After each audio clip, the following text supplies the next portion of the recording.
ఒకప్పుడు ఒక సామెత ఉండేదండి, అన్నం పెట్టిన చేతికి సున్నం పెట్టడం అని. సరిగ్గా కొన్ని నెలల క్రితం బంగ్లాదేశ్లో జరుగుతున్న పరిణామాలు చూస్తుంటే ఇదే సామెత గుర్తుకు వచ్చింది.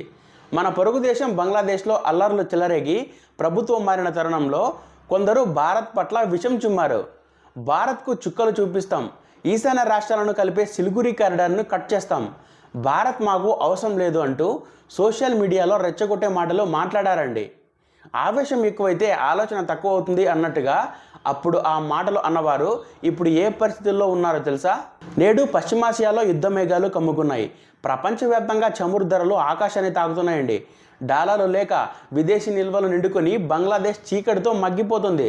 స్కూళ్ళు మూతపడ్డాయి, పరిశ్రమలు ఆగిపోయాయి.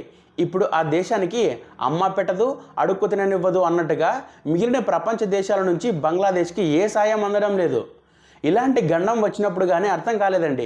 ఇంకొక పక్క ఇల్లు కాలి ఒకడేడుస్తుంటే చుట్ట కాల్చుకునేందుకు నిప్పు కావాలన్నా అంటే ఇంకొకడు అన్నట్టుగా చైనా వంటి దేశాలు ఇప్పుడు మొహం చాటేస్తున్నాయి.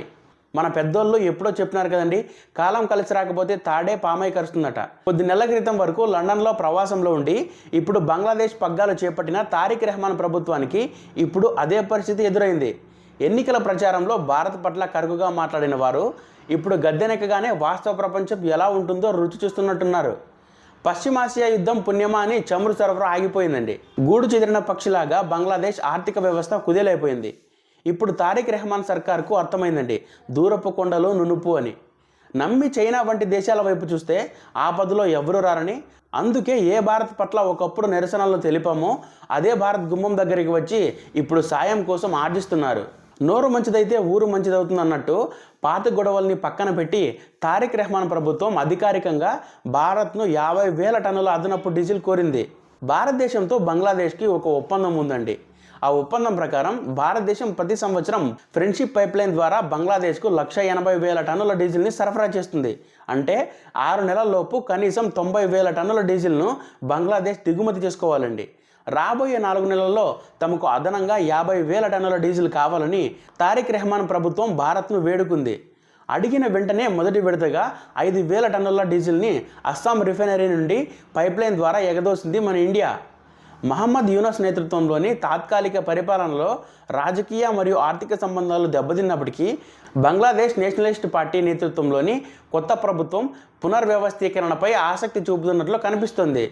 ముందంటే బంగ్లాదేశ్లో అస్థిరతను సృష్టించి భారత్ని ఇబ్బంది పెట్టాలని పాకిస్తాన్ గూఢచారి సంస్థ ISI అక్కడ పాగా వేసింది.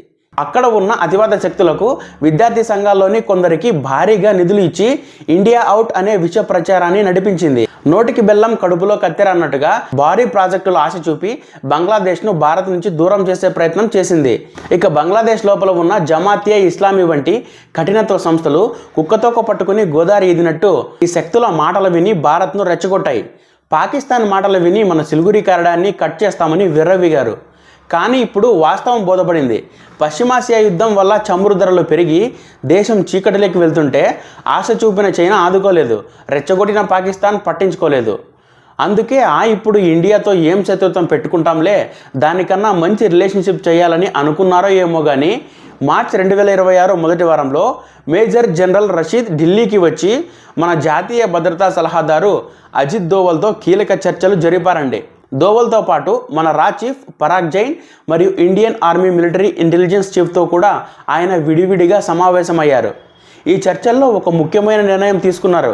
అదేంటంటే ఎవరి దేశ సరిహద్దులు కూడా ఎదుటి దేశానికి వ్యతిరేకంగా ఉపయోగించనివ్వకూడదు అని. అంటే బంగ్లాదేశ్ గడ్డ మీద నుండి భారత్కు వ్యతిరేకంగా ఎవరైనా కుట్రలు చేస్తే వారిని అణచివేస్తామని వారు హామీ ఇచ్చారండి.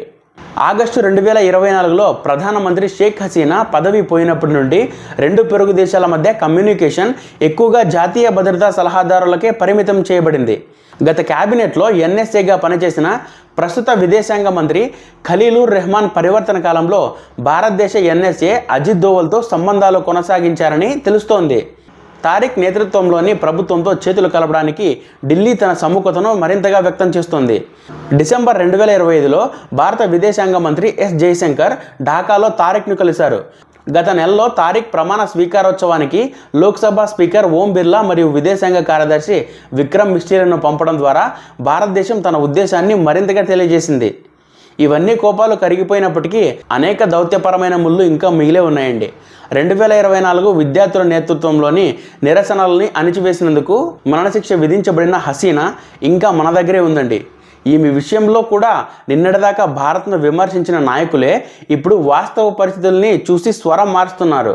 బంగ్లాదేశ్ ప్రస్తుత ప్రభుత్వంలో అత్యంత కీలకమైన మంత్రి మీర్జా ఫక్రుల్ ఇస్లాం అలంగీర్ గారు ఇటీవల చేసిన వ్యాఖ్యలు ఇప్పుడు చర్చనీయాంశంగా మారాయి. ఆయన ఏమన్నారో తెలుసా? భారత్ బంగ్లాదేశ్ సంబంధాలు కేవలం షేక్ హసీనా అనే వ్యక్తి చుట్టూ తిరగవు, ఆమె విధి ద్వారా మన బంధం బందీ కాకూడదు అని కుండ బదులు కొట్టారు. అంటే దీని అర్థం ఏంటో తెలుసా? గతం గతహ, పాత గొడవల్ని పక్కన పెట్టి దేశ ప్రయోజనాల కోసం భారత్తో చేతులు కలపక తప్పదని వారు గ్రహించారు. సరేలేండి, పక్కన దేశంతో మంచి సంబంధాలు ఉండాలని కోరుకుంటున్నారు. ఇప్పుడైతే చూద్దాం ఏం జరుగుతుందో. ఫ్రెండ్స్, ఇంతటితో అయితే మన వీడియో ముగుస్తుంది. వీడియో కంటెంట్ఫుల్గా అనిపిస్తే లైక్ చేసి కమెంట్ చేయండి. ఇంకా ఎవరైనా మన ఛానల్ని సబ్స్క్రైబ్ చేసుకోకపోతే సబ్స్క్రైబ్ చేసుకుని బెల్ ఐకాన్ ఆన్లో పెట్టుకోండి. Love you all.